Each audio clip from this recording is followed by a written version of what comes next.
Hey, what's going on, team? Keith here, founder of SkillBridge Network, and this is going to be a good one today.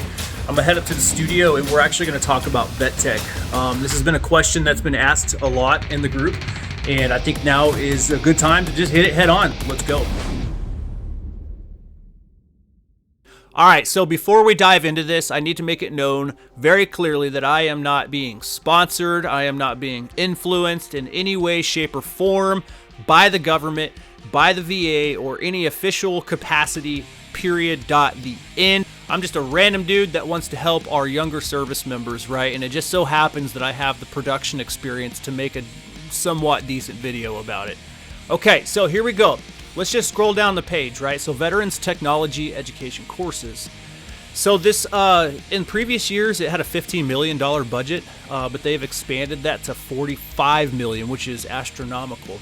So this is a program created by the federal government, namely the VA, and what they do is they partner with training providers that are very, very, very knowledgeable within the technology industry.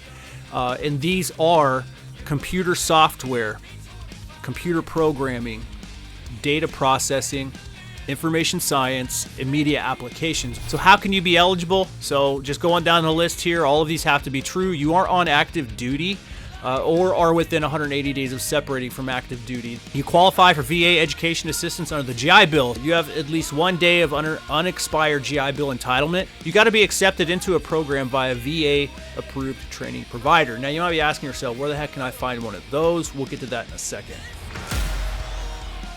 What benefits do you get? So you get tuition assistance and you get housing allowance. And I think the housing allowance is super awesome. Of course, it's paid for. Your tuition assistance is paid for, but you also get, if you attend full time, your housing stipend will be equal to the monthly military basic allowance for housing, BAH, for an E5 with dependents.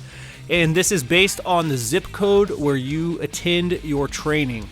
If you do it online, your stipend is going to be half of the BAH national average for an E5 with dependents.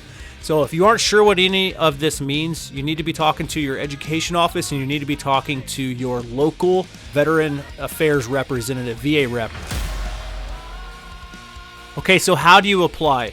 I think before we talk about how to apply for VET Tec, I think we need to look at the VET Tec training providers, because you need to figure out which one of these 5 pathways is it that you really want to take.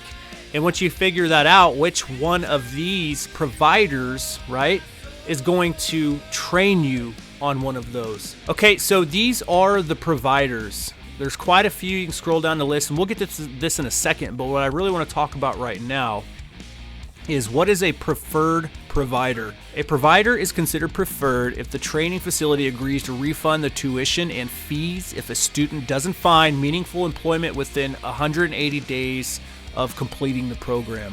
Okay, so what that really means is that after you complete the program, that company that you did the training with is super invested into making sure you find a good job after you finish their training program, right?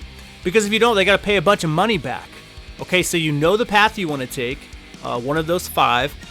You know what a preferred partner is. So now it's time to come down and check out their name.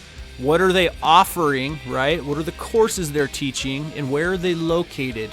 I'm not going to do a deep dive in this because I don't want to make it seem like I am representing any of these companies. This is for you to come to this site, check them out. And the best way to do that, in my opinion, like, we'll just type, Code Fellows, and do a Google search on them. And that's going to take you to their website, and it's going to tell you, someone that you can talk to. It's going to give you maybe a name of somebody that you can find on LinkedIn.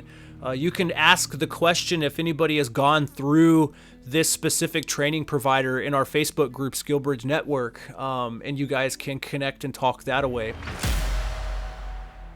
How do you apply? So you literally just click the apply for the VET Tec program. Easy, right? So it takes you to this page, and you just follow these steps, step by step by step by step. And then you start your application, and that's going to go through somebody at the VA. So I just wanted to hit it head on, and give you the resources so that way you know how to learn about this program and apply for it and have a great life. That's what it's all about. We really need to get all of this information to the lowest level possible. So if we have a brand new airman, sailor, soldier, marine, they come to their first base, their first duty station, they finish their training. That is the time for us as leaders, right? Us as mentors to sit down with our people and really gauge what their interests are. And once they start talking to you, if there's trust there, they're going to start talking to you, right?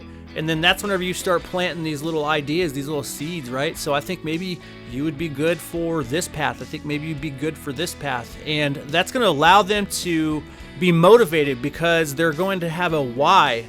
They're fulfilling their why, And if somebody is happy at the workplace, they're going to do a bang-up job. That's not rocket science, right?